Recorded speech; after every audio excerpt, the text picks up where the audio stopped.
at a relative, good, age or whatever based on the world standard, but my own standard is based on, what the word of God says, or the plan that God has for my life.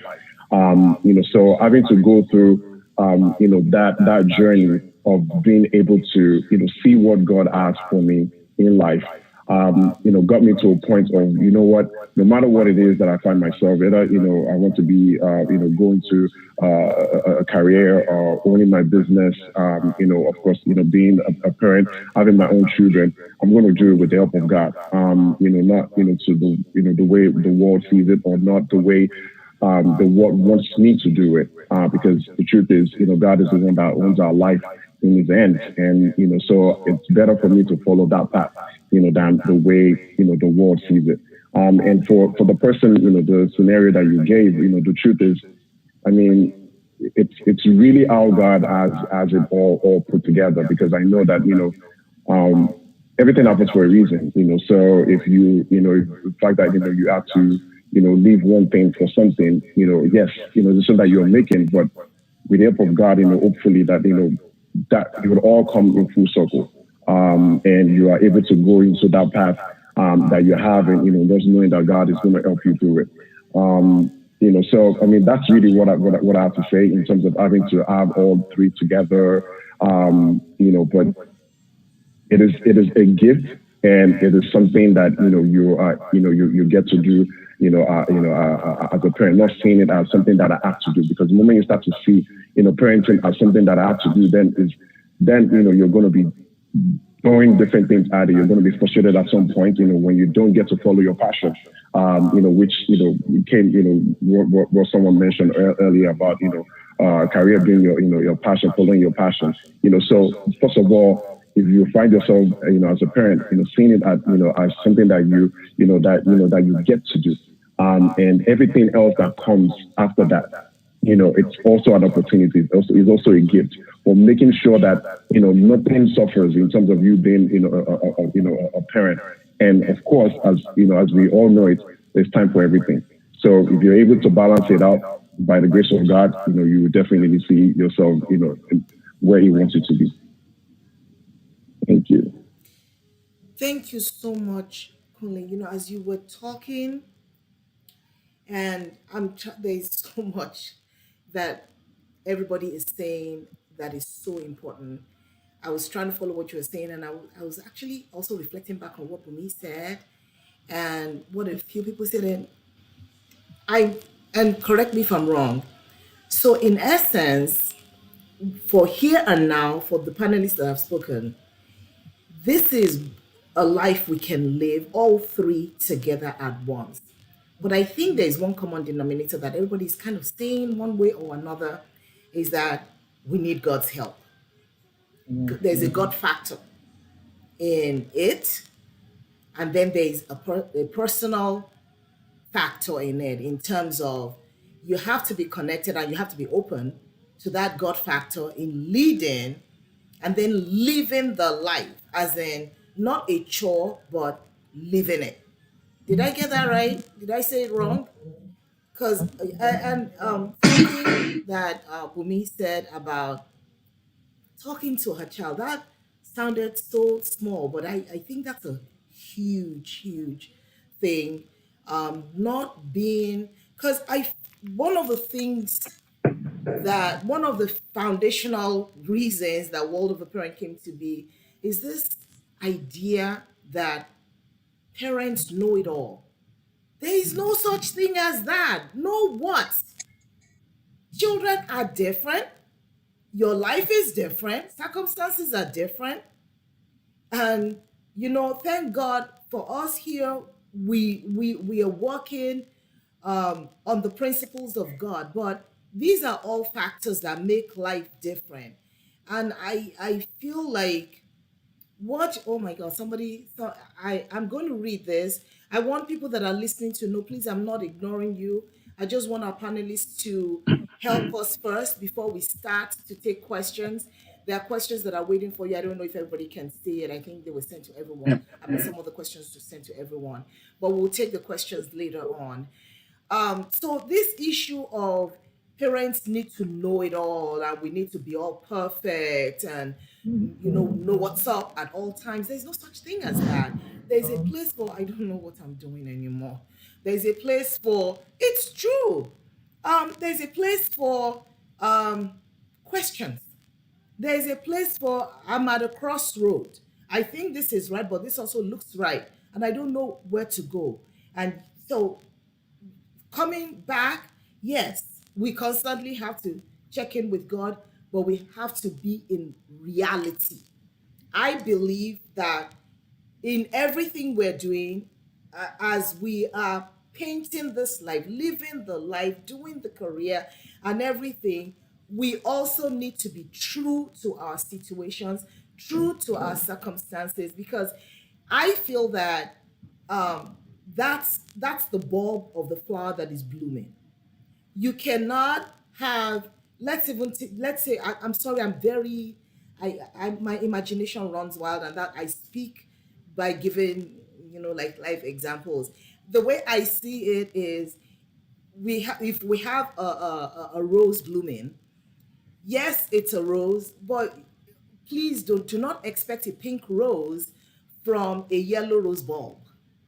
You're both still roses and you're going to bloom, but so circumstances and things might be different. Anyways, don't even let me get into that, because we still have two panelists that haven't spoken yet. So moving right along, I know Shell, you haven't spoken, and I If I know you may, want to speak about can I say everything. something Oh yeah, go before ahead, we you move on can to the next please. lesson, if you don't mind? Yes, please. I just kind of felt led to say this, and it's just been, my thing. I think I think you touched on it a bit. I think one, yes, the God factor. Then you did mention, how do you make this practical? I think it's important for you to understand the season of your life. What season are you in? The reason why people feel like overwhelmed at times is that they're trying to place a season that's 5 years down the line in a season that they're living in presently. And for that, they become so overwhelmed with life in general. So if you make a good use of your season, one, first understand what season you are in and make the best use of that season. Now, that season might not necessarily be perfect, but just understand it as what it is and make the best use of it. What am I saying? For instance, if you want to make a decision on, you want to start, life, for instance, you want to understand, like, okay, well, am I at a place where I am financially okay to start a family? And that doesn't mean you cannot start a family, but you're making an assessment of where you are. So if you think you are not where you need to be financially, going into, having your family life and having children, it means that you have to have other things to the place to get to that. And that helps to define the compromises you need to make for that season. Benga, can I That's say something right there though? yeah. Because this we everybody is accepted here. You are also speaking with the assumption that this is someone who's planning a family. Sometimes families get families get planted on us. Not that we plan, it is the reality of life. So for people that find themselves, or just things changing on them, that they didn't get to that point of, oh, am I ready to do this or not? They still have to juggle these three things. They still have to live life. I agree with you. I agree with you. What I'm saying is, I'm not saying you should have it all together. Okay. I'm saying understand what season you are in, Okay. so that you don't place expectation upon yourself that would overwhelm you. Right? If you know you don't have it together, it's okay not to have it together. It's not a bad thing, but don't place too much burden on yourself. In that season, you figure out what is important. For instance, if I have a teenager in the house, and I also kind of have to balance that with growing myself professionally, and I know that that teenager needs my attention because, I don't like the direction the teenager is going. I have to put myself as saying, you know what, my career should hold on. Having this child go the right path is more fulfilling for me than my career. It doesn't mean I'm not going to get back to it. It just means at that season, what is important is having that child straighten up and ensure that that child is following the right path. right? So that's the context I'm saying. That yeah, things get thrown at us that we don't completely have no control over. But rebaselining to say this is where I am right now, without denying it, helps to at least prioritize what's important for that season, and from there you can take it in whatever direction you think is important at that moment. Thank you. Thank you very Um, much for that. Tolu, can I quickly just add one thing? Okay. I appreciate what is said, but to me, I don't know, maybe this is the way I understand it. I think you have to prioritize the important things. There are some things you can add all the three, but you have to prioritize which ones are more important for you not to be overwhelmed. And I can also speak to that.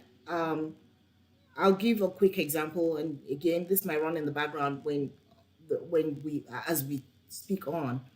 I know someone, a parent. She's actually a physician, a foreign medical graduate. Came here, did her boards exams, passed her boards exams actually, about to match, and found out she had two kids. Oh, she has two kids.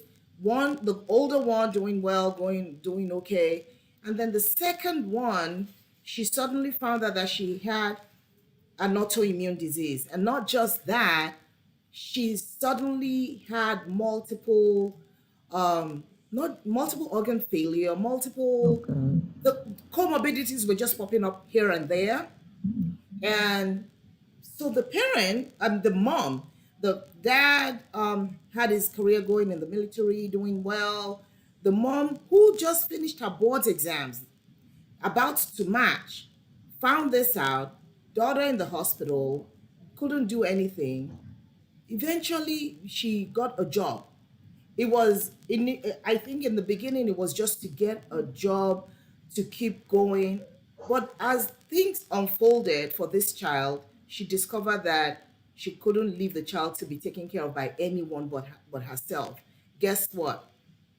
She had to deviate in her career path, and she took the regular night. I mean, a physician that could have everything. She's in here in the United States. She ended up being in clinical research. She's doing well in clinical research, but the truth is that wasn't her primary.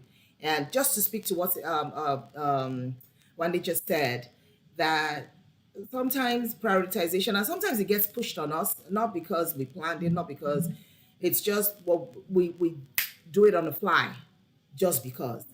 Um, just have that at the back of your mind. But that's an example of just to support what you said. Go on. I think Shane or Puwal, one of you was about to talk.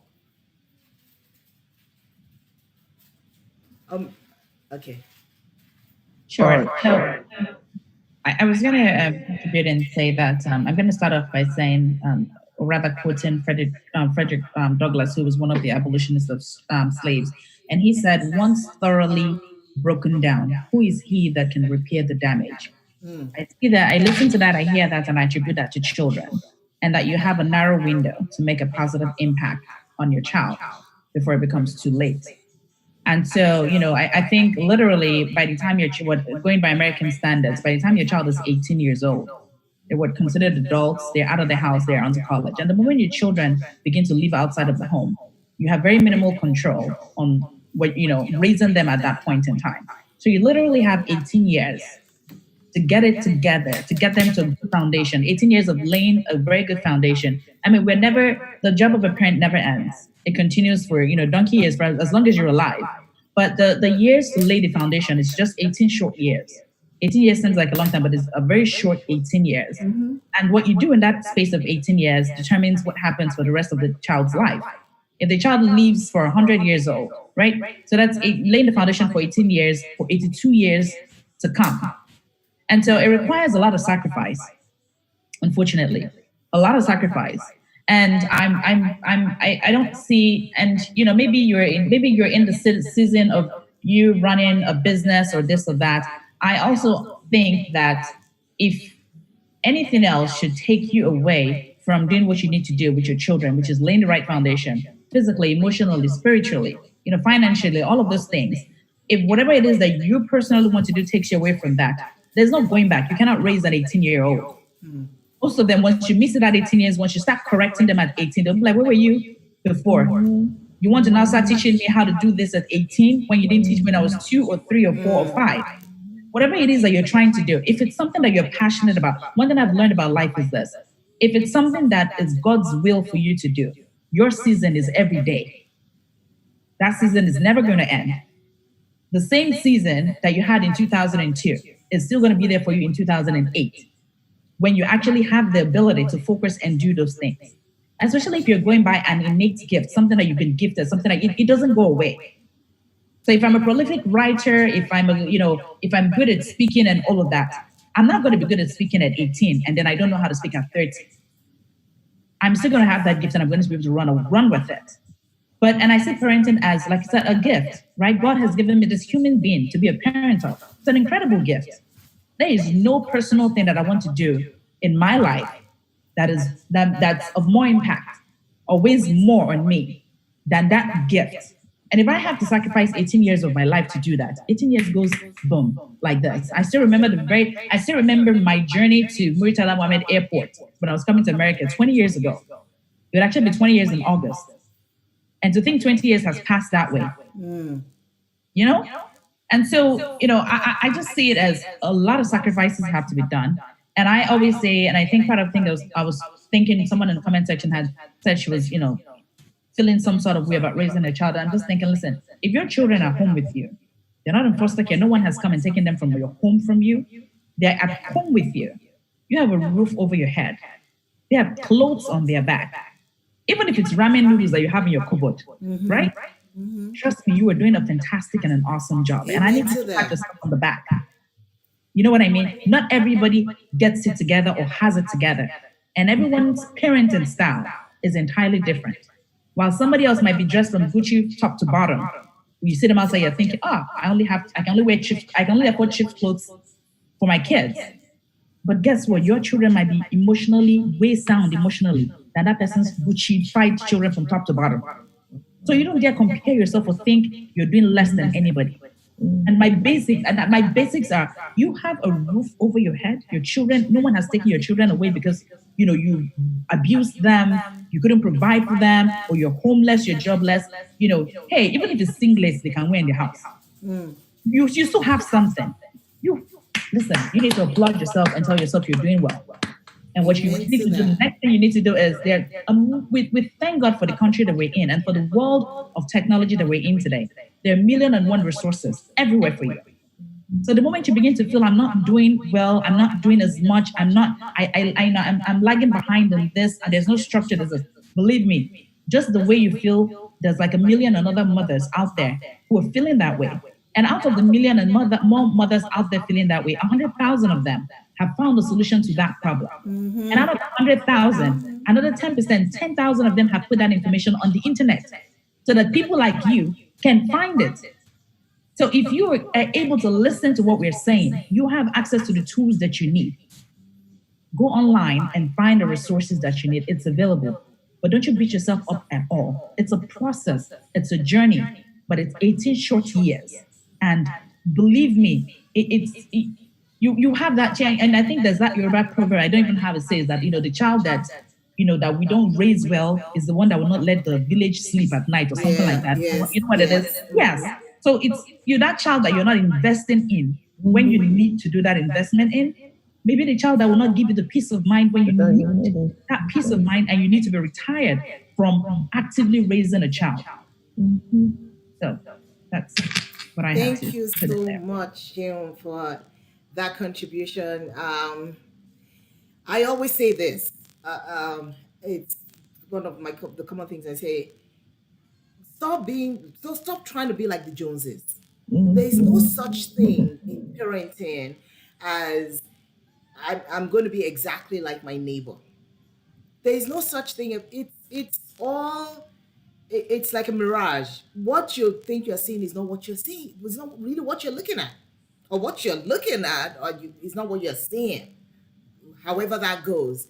But parenting is like that. I learned the hard way. Like I said briefly earlier on, it used to bother me When say we go out and my daughter talks a certain way or sometimes and somebody looks sideways at me, I'll be like, oh my God. Now they're thinking, what does she know? She's not a good parent. She's not doing well. She has not raised her child well. These were the things that were going on in my mind.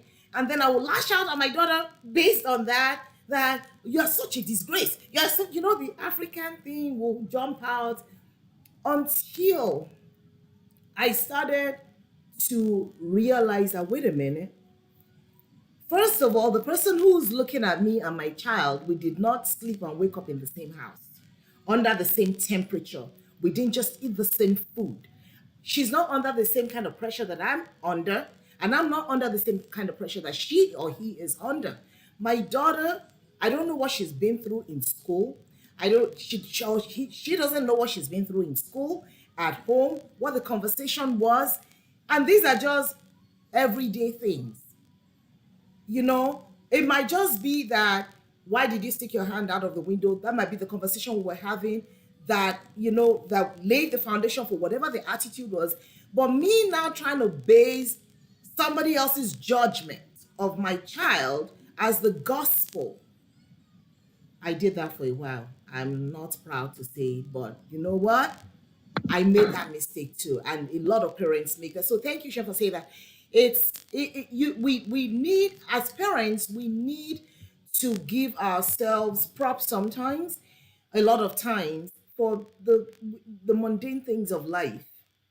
And also, as we learn, there's no stopping it. We need to learn. We need to open ourselves up to learning. We need to be open with parenting. We need to have open conversations, like Benga said, with ourselves. That's something I think.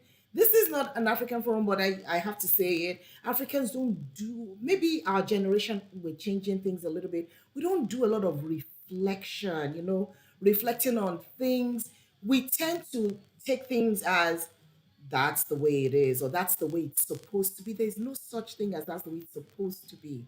If we can reflect a little more, ask questions a little more, then maybe we'll get targeted answers to our specific situations, and then learn to appreciate the little that we have.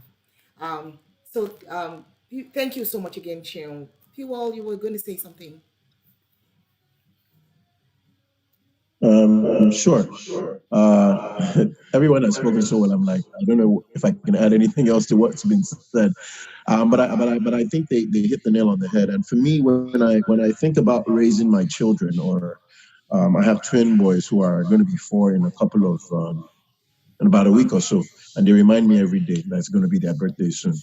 But when I think about it, I go back to Genesis 1, where the Bible says, God blessed them. It says, be fruitful, multiply, and replenish the earth. And I believe it's that replenish part. That's what God has given me as my children, where I need to teach them a way that they're going to replenish. That's why it says, train a child in a way that he should go. And then when they grow, they don't depart from it. So it's in a very crucial ages. And like someone said earlier, that, just like our life is a gift, our children as well are gifts to us. And Sharon was saying, you have 18 years, which is very right. You have a limited amount of time to make the most impact. So if I can get a little personal here, I grew up in a house without my father. And I grew up in a house without my mom. And my mom tried her best to raise us up in the way we should go. But as much as she tried, I felt growing up, there was still something missing. There was still something missing, which was my father. And the times which my father was at home, there were things I saw him do, which when I got to high school, started exuding. I started doing those things in terms of like hitting my mom. I found myself fighting women a lot. And until I became a Christian, and I sat back there and I was like, wait, hold up. These are things that were planted in me as a child that I started to see again. So I had to understand that, hey, there's a problem here. I had to pray and get out of that. So growing up now and raising my own children, I'm thankful now. I'm thankful that my father wasn't there, and as much as it hurt back then, but I'm thankful because him not being there showed me the example of what not to be to my children. So I have to make sure that in this few years that I have with them, I'm instilling the values in them. I'm being the father that God has called me to be. Last year, and if you've heard me, I've spoken about this quite a few, especially I think I was talking with my wife on an interview. But last year was one of those lies, and if you look at my schedule, those that know me, they know me. My schedule is my schedule. It's a schedule that is a schedule. So my schedule is a schedule that is a schedule that is a schedule. It's sometimes it's just busy that sometimes I don't even have time to think. Like I have to schedule time to think. But there's just so much going on. But I got to a point where I'm trying to be the best father. I'm trying to be the best husband. So I'm working, and sometimes I'm leaving the house at 4 a.m. And I leave the house at 4 a.m. I don't get back sometimes in the evening until like 8 p.m. So I miss when my kids wake up, getting them ready for school. And then by the time I'm coming back home, it's time for them to go to bed, And I listened to a sermon, and it was by the guy called Andy Stanley. And I can't remember the name of the sermon, but he started saying that, he's a pastor as well, who was very busy in life. And, God had to sit him down and say, there are two roles unique to you as a man. The two roles that are unique to you are being a husband to your wife and a father to your children. Being a husband to your wife and a father to your children. And it says everything else, someone can put an application form to apply for it. It says, but as a father to your child, no one can put in an application to apply for that position. So that position is unique to you. What are you going to do with that uniqueness? So when I heard that, I definitely knew it was a wake-up call for me, that I didn't see it that way. I saw it as me trying to provide for my family, trying to be the best for them. But I had to slow things down and try and figure out, okay, even though I'm trying to provide for them, how can I make sure that my schedule, even the way my schedule works, I'm still there in the life of my wife, I'm still there in the life of my children, where I'm not making so much money that I neglect those things. So I had to change my mindset and make sure I spend more time with them. And this pandemic season, what's also helped is now everybody's at home, and you get to spend time with your children, and you get time to understand them, and you're getting to know what your temperament is and what their temperament is. So now I'm beginning to figure out, okay, maybe I don't need to yell as much. Maybe certain things, I'm spending more time getting to know them, getting to see their gifts at a young age. And I'm like, man, I need to start pushing him in this right direction. And we need to start pushing him in this right direction, because before we know it, like Sean said, this is going to be my 22nd year in this country. And I, like you too, I remember driving to Buritaram Mohammed Airport and boarding on my Lufthansa flight and coming over here. But it's 20-something years have gone by already. And I'm like, I remember it. So these few years, I need to make sure that I'm depositing in their life. I'm shaping them in the way they need to go, because I need to be able to replenish the earth with who God has given me. Thank you so very much for that contribution. Thank you. Yeah, yes. Everyone actually deserves that. So now that we've kind of opened this up with, this tripod of a life, um, the question remains, because there are, I have so many different stories that I draw from, but there are parents that, just like the person that asked the question that Sean was referring to on the forum, there are parents that, even at that, okay, some people are maybe just catching themselves like, oh, so I can do this, or oh, I can ask these questions, or I'm supposed to be feeding off of these answers to help me make decisions. Some people are already in that space where they're frazzled already, and like grappling in the dark for something. What's the advice in moving forward? For example, a parent that is already, that the cascade of, um how will I put it, of, I've compromised because I have a family, because I have a child, I've compromised on my life or on my career, and it's beginning to grow a little bit of anger, maybe even bitterness, and these things are like a vicious circle. If you start one, it's going to affect the other. What advice do we have for such parents that feel like, oh, because I have a child is why my career is this way, or because I have a great career is why I'm losing my child? What advice do we have? How do we advise that they maybe hit the reset button and move forward from there? I'm opening it to our panelists.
Failures and everything, but I'm so this is called pressure of thoughts at this point because there's so much that we have said today. Now, we're saying they should find the balance and sift through the information, sift through everything that is available pretty much to us around. And then you said counseling. That's where I said get out of my brain. Is there a place? Do we even believe that parents need help, handholding, or can need handholding is what I should say?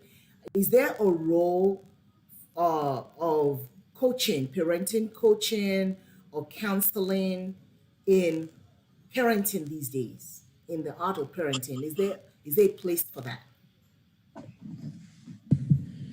I think, can I Yes, maybe please. chime in? Okay. I think it was Miss Cynthia that said something about there is no school for parenting. Just like marriage, there's no school of marriage, there's no school of parenting. We're learning as we're going. But I also think it's very important to be accountable to someone or have a mentor, have a coach, if you're going through something, don't go through it alone in silence or in isolation. Yell out, cry, just let somebody know what you're going through. Let someone know, your challenges, your struggles. If it's someone at the church, at your job, someone you can confide in. There are resources, yes, available, but sometimes in our community, I think it's a Nigerian thing or African thing, we don't yell out. We don't, until it gets to like 95%, you're almost ready to throw in the towel. You're like, you're done. That's when people know what's happening with you. I think as a community, we need to work on that. Sometimes it may be a mental issue and people don't want to deal with that. when it starts to see a counselor or seek help, people start to get really, oh my God, you say something is wrong with me, they go spiritual quick. And it's not necessarily so. It means that you may need to just sit down with someone, talk it through with someone neutral out of your circle. So they see, they're able to hear you out and then offer help in one way or another. So I think as a community, yes, parents sometimes need help. And I understand, the Holy Spirit, the place of the Holy Spirit is there.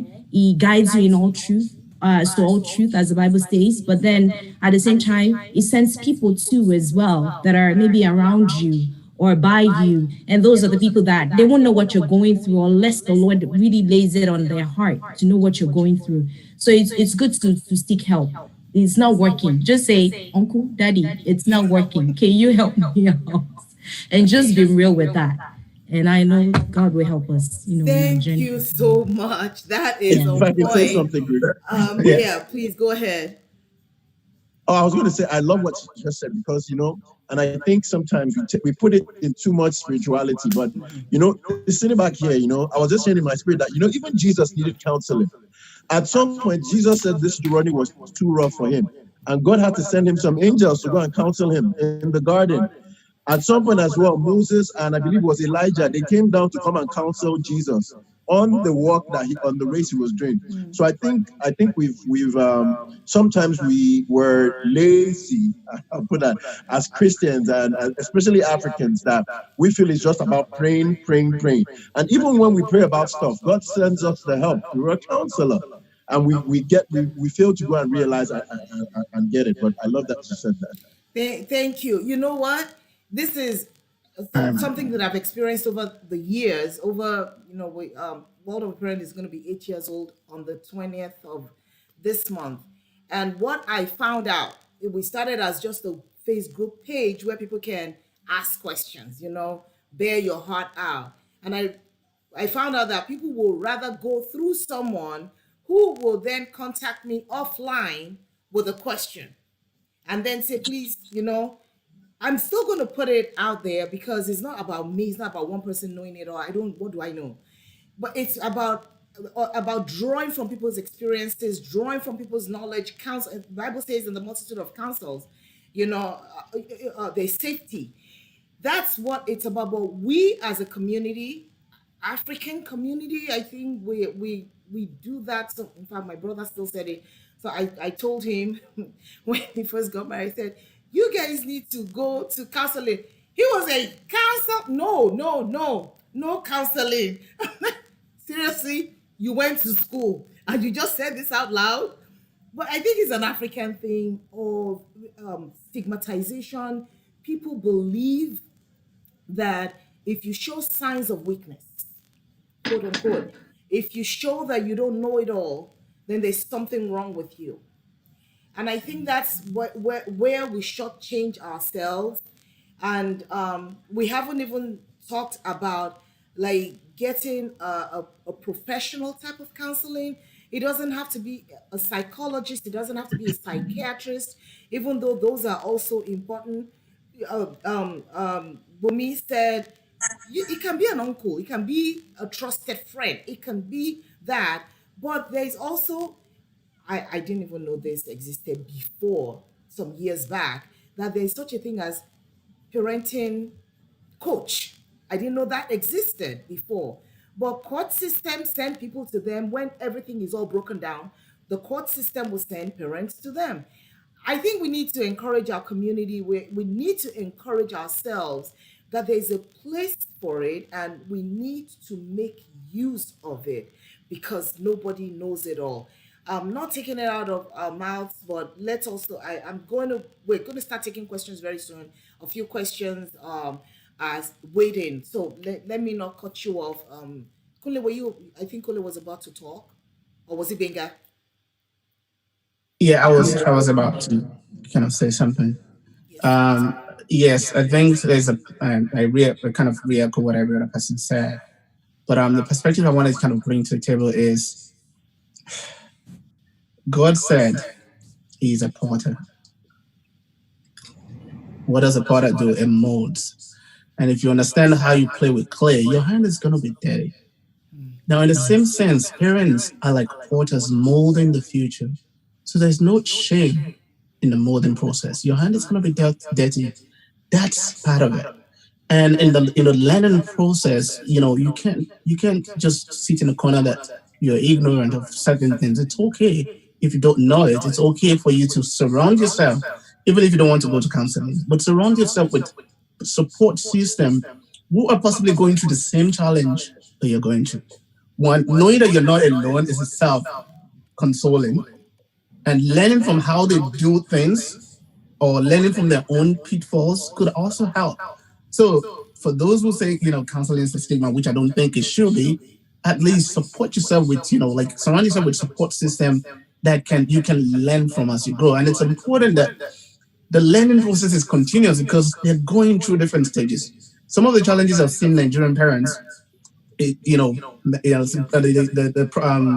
mistake that Nigerian parents make is that they raise their children based on their own background. This is a different terrain. The culture is different. What they're exposed to is different. The challenges they're facing is different. So it's important for us to educate ourselves in the culture they're facing, in the challenges they're facing, so that because once you don't know the basis of these challenges, you cannot address them. So that's why we need to kind of reach out and seek help to understand the phases they're going through so that we can meet them at that place and at least help. Because there's no way, like growing up in Nigeria, there's no way I can fully understand the dynamics of what's happening here, what they face with other children from other families. So it's important for us to meet them there. So it's going to be a continuous learning process. If we stop learning, that's when we start failing. So that's my point of view on that. Okay, can I say something? Please. In addition to that, I think another problem that we Nigerian parents have to be honest with ourselves.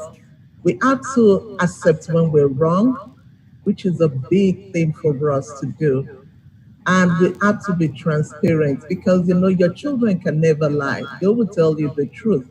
But sometimes when they're telling us the truth, it doesn't land on the right spot. We shut them down. We have to listen to them. I'm very guilty of this. That's what I'm telling you. Like I don't have any problem apologizing to my kids, but my son was bringing it to my attention the other day that you say you apologize, but you never change, and that thing really got to me. It's not just apologizing. Are you making the efforts to change? You know, so Nigerian parents find it difficult to apologize. I won't say there are some times that you have to correct your children. When you're right, you're right. If we're anything biblical, you have to stand for that. But there are some things that we do wrong that we have to be reflective and you should apologize. And when they're telling you the truth, you need to listen to them because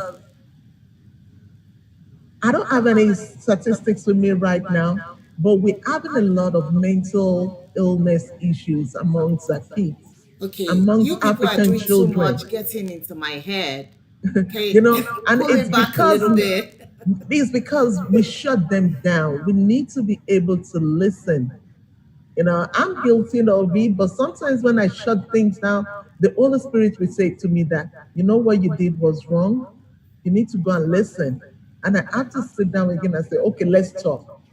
So we have to we have to apologize when we're wrong, and we have to be when our kids tell us these are the things that they don't like, we have to work towards it to make it better.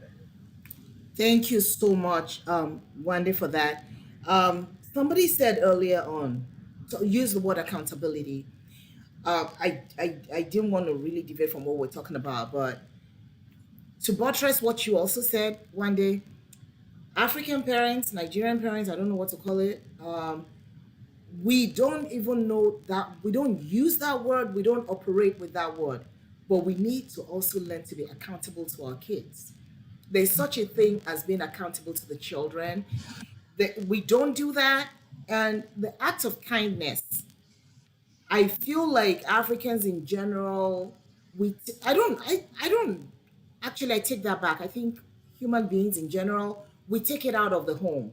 We think when we talk about kindness, it's to the other person, the other family, it's on the outside. We don't know how to be kind, and I mean kind to our children. It's like, go get me a glass of water. Okay, done, gone, and that's it. We don't know when to appreciate them. We don't know when to say thank you.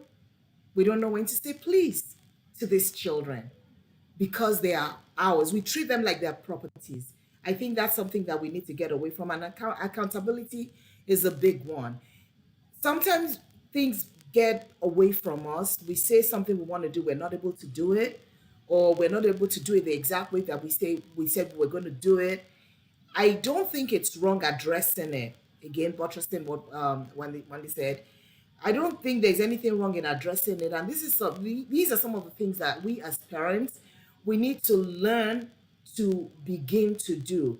And then the one big one that I've learned over the years is we don't know when to pull back. We don't know when we're beginning to deal with a personality and accommodate that personality for that conversation. We want to stand our ground. We want to continue in the at the rate and the velocity and the of what we're talking about, not knowing when to now balance the personality of that child with what we're talking about. That's another big thing that we don't even recognize in the children. Some children, all they want from you is just to talk in even tones, and they're good.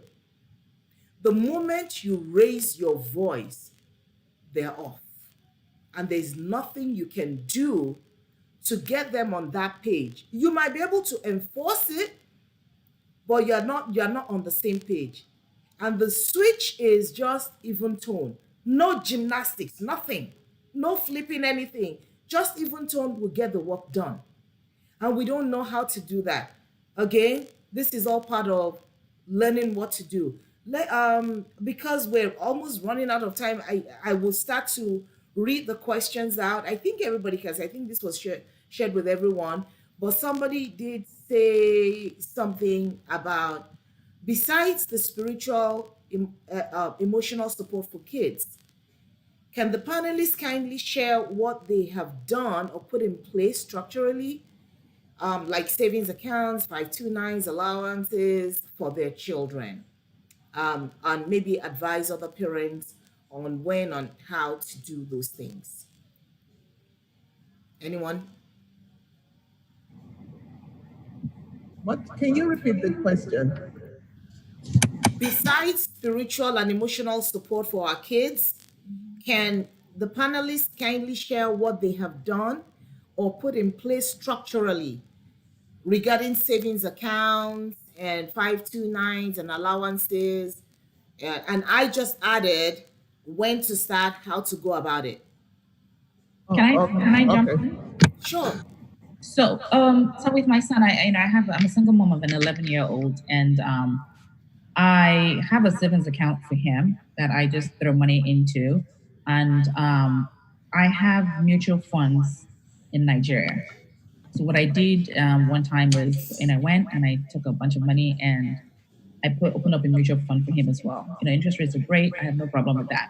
So that's it. And I'm also one of those parents who wants to ensure that I keep that link with where we're from, Nigeria, with that. I'm not an American parent, so to speak. I always want to make sure my children are very well into our culture, know very well about Nigeria. And that was, I intentionally had that mutual fund for him over there because it generates conversations. When we go to Nigeria, he wants to go to the mutual, ARM and go visit them over there and ask about his account, those kind of things. So I have those in place for him. There's a class that we're going to take next week that a friend referred us to for boys, I think 11 to 19, for children, boys who are interested in learning, trading, the stock markets and all of that. So I registered him for that. So we're going to do, the class is just 1 week. Unfortunately, sorry, if you're interested, it's kind of full. I thought it was full already because I was trying to get everybody else that I knew, like, register your child, So those are different things. It's like the summer break is not just chill, play Roblox all day kind of situation. Although they would if you could, I'm trying to get him to learn more It's not, and because we're very limited with what we can do concerning sports right now. So I'm trying to get his mind and his thought process into wealth creation at a young age, right? So, and I also actually told him that I'm going to help him build an online store. You know what I mean? And I'm intentionally doing this because I want his mind constantly, because we're not going to do the rat race that his mommy has had to do. I want to make sure that he's financially secure and that he's getting that education early on, as early as possible. And your children of nowadays, you see a 2-year-old, they can't spell their name, but they can find what they're looking for on YouTube. Oh yeah, So absolutely. it's never too late to introduce these children to anything. Like, you just have to get their mind in the. Oh gosh, I was looking for something. There's a guy that I follow on Instagram too that I bought some. Uh, I'll see if I can get it before this, but I bought some cards from him. So about finances and businesses for kids. Basically explains everything about money, finances, real estate investment, portfolio, all of that in layman's terms for kids. It's very, very, and I bought like 3 different packs. I gave them to my son has one, my goddaughter has one, my friend's children have one. So now when you ask them, what is real estate investing, they can tell you what that is. What is the stock market? They can tell you all of those things. So he's 11, but it's not too late. Sometimes he looks at me like you're started So again. please, you need to be sharing these things because we have parents that need to know these things. So I thank will. you. I'll run up while we're taking the. I'll run upstairs to go get the car so I can show you guys. And I'll just, he's looking at me, and I'm like, listen, trust me, you're looking at me right now, but by the time you're 18 and you're almost kind of, you're financially sufficient in a way, you know that you're working, you're doing business because it's not because if I don't do this, I'm not going to eat. If I don't do this, I'm not. You know what I mean? You're going to appreciate this thing. So it's never too early to start that. That's one thing. Like, if they know their way around YouTube, they know around their way around everything else, they're good. They can know around their way around all this other stuff as well. So throw them in there as soon as possible that you feel as comfortable. And like I said, so many classes, so many resources out there. You just have to know the right people you're following, making sure that you're also in circles with moms of the same, like mind as you, so that they're sharing information as it's coming, they're passing it on to you, and you can pass it on to other people as well. Right. Thank Yeah. you. Thank you so much. So I, keep on. I think because most of us came from other countries, we were not exposed to some things, but with our staying over here, we've seen some things that we need to expose our children to early because the economic disparity between white and black is a lot. But once you're exposed to it and you know it, you have to encourage your children at a very early age to get involved. I say that to say this for college fund, I think you should start the moment your child is born. I did not start early with our son. I started when he was in middle school. But I tell you, that college fund was very helpful. College is expensive. University of Maryland 4 years ago was 26,000 a year. Georgia Tech, 40,000. I didn't let him go to Georgia Tech because it was just too expensive. So with the college fund, it helped him the first year. Towards the end of the second year, and it stopped. What with the daughter, the when we had the naming ceremony, the money that we got from this naming ceremony, that was what we used right away to start the college fund. And every month we put something there. So by the time she gets to college in like 5 years or 6 years time, she has enough. So college fund is really very important because college is expensive and it's not getting any cheaper. Also, once your children get out of school, you have to encourage them to start buying things like life insurance at a very early age. Don't let them buy life insurance tied to their job because once they leave that job, it goes away. Let them buy life insurance that they can buy on their own and that has money equity tied to it that they can always pull in case they need money. You have to encourage them. Also, you have to encourage your adult children. Once they have a good job, encourage them to buy their home immediately. It doesn't have to be something big. but they're building equity. That is the difference. By the time you see a white person, they're 45 or 46, they finish paying their mortgage. They have that equity. So by the time they retire, they go and buy something small, they're enjoying life. So we have to really teach our children to make wealth when they are young. Don't ever say, oh, this amount, even if they can buy, as our children, they can buy a 3,000 or half a million life insurance. We're not praying nothing will happen to them, but they are building wealth. It's part of wealth building. So these are things that we need to encourage our children. Thank you so much. And another thing, sorry, we also have to encourage. I know the age the children we have now, they like eating outside a lot. That is a waste of money. I'm not saying don't eat outside, but you shouldn't be eating your 3 meals outside 5 days a week. And you can mix it up. I You're think I don't know. saving a I lot think of that's a money. starting point for them. Some way when, especially when they start that their $9, $10 jobs, they feel like they now own the world. And yes, you're very right. For the teenage and the young adults, they tend to do that. I would say my daughter did that, but all of a sudden, she got a proper job, as in a 9 to 5, a corporate job, and I don't know. She also started dating. I don't know if that was also part of it. And all of a sudden, my daughter goes to the store and now cooks. But did she do that? Absolutely. Now the boy, on the other hand, I have is actually my nephew, but I call him my son because I raised him since he was a baby. Literally, I cut his cord and I've had him since then, and he's still with me as we speak. He, on the other hand, doesn't do as much, but he buys everything computer with his money. As in, that boy has like 6 fat computer fans in his room. Don't ask me what he's doing with 6 fans. But yes, so they tend to do that, and we need to help them. We need to constantly um, redirect them. They need that. Sharon, you said some things, even one day too. Some of us now, I feel like going to, maybe I should just go and have another child so I can do all these things that everybody is talking about. Honestly, I feel like, oh my God, but okay, God is good. I didn't know all these things, okay? And I mean, it happened so fast. Sometimes when you just zip through school and do everything, zip, zip, zip, zip can catch up with you sometimes. But we thank God for His mercies. I really want to touch on everything. So, Kunle Bello just sent us a slide, a PowerPoint slide about Maryland 529 Intro to College. If you would like to download that, is in the chat room right now. I think I've downloaded it. I have it saved. If anybody wants it, I can email it to you if that's the easier route for you. But I just wanted to let you know that. And we're winding down. Thank you, everybody, so much for this. Honestly, a lot has been said. My brain is throbbing from everything that I heard in a good way. In a good way. One day you touched on something briefly, and I said like a joke, I get out of my head. The issue, we're not talking about it today. That's actually already in queue for the month of August. And that's the role of spirituality in parenting.